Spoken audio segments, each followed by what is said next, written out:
IELTS required up to 5 years visa. High visa success rate.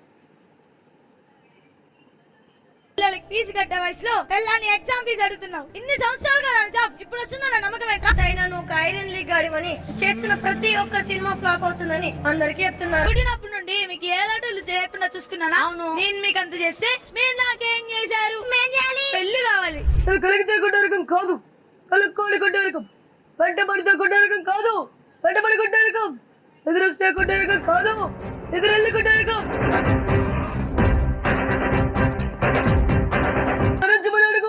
కనిపించమని కాదు, దైవం జరిగేస్తే దవడ పగిలిపోద్ది. అంతఃపురం వరదరాజులు ఇక్కడ. పుట్టింది అంతఃపురంలో అయితే నేను పుట్టింది అనంతపురంలో. రైట్ అయినా రాంగ్ అయినా ఒకసారి డిసైడ్ దిగితే ఎవరు వచ్చినా ఒక్కళ్ళు పగిలిపోతాయి.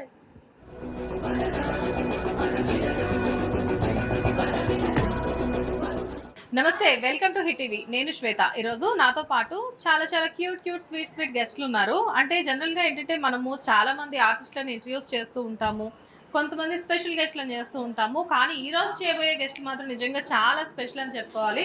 డ్రామా జూనియర్ 7th సీజన్లో different kind of characters play చేస్తూ ఇప్పటికే చాలా మంది ఆడియన్స్ని వాళ్ళ ఫ్యాన్స్ చేసుకున్నటువంటి పిల్లలు మనతో ఉన్నారు. సో మనం ఈరోజు హేమానంద్తో ఒక మంచి ఇంటర్వ్యూ చేయబోతున్నాం. Hi Hemanand. Hi. So Hemanand, ఎలా ఉన్నావు? బాగున్నావా? ఓకే, సూపర్ చేస్తున్నావు తెలుసా నువ్వు స్కిట్స్.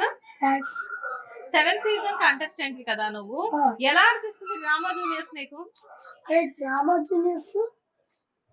జూనియర్స్ వస్తే ఒక మూమెంట్ వస్తుంది, అంటే ఒక హ్యాపీనెస్ వస్తుంది. హ్యాపీనెస్ వస్తుందా? అంటే నిజం చెప్పరా, నువ్వు స్కూల్కి వెళ్ళినప్పుడు ఈ మాట చెప్తావా అసలు?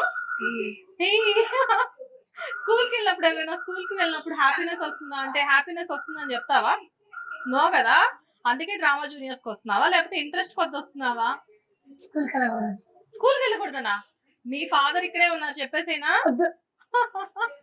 ఓకే, సో ఎలా అనిపిస్తుంది డ్రామా జూనియర్స్? అసలు ఫస్ట్ ఆడిషన్ ఇవ్వడానికి వచ్చినప్పుడు ఎలా నీకు డ్రామా జూనియర్స్ లోకి పార్టిసిపేట్ చేయాలి అని చెప్పి నీకు ఎలా అనిపించింది? అంటే ఫస్ట్ వీళ్ళు డైలాగ్స్ అవి ఇవి చెప్పించుకుంటారు. తర్వాత వాళ్ళు ఏదైనా ఒక సిచ్యువేషన్ ఇస్తే అది చేస్తారు. ఓకే, అక్కడ ఎవరైతే బాగా చేస్తారో వాళ్ళని సెలెక్ట్ చేసుకుంటారు. సో మొత్తానికి నువ్వు బాగా చేసావు అనమాట. ఓకే, ఆడిషన్ లోనే ఇరగొట్టావంటే యాక్టింగ్ నేర్చుకున్నావా? లేదు, యాక్టింగ్ నేర్చుకోలేదా?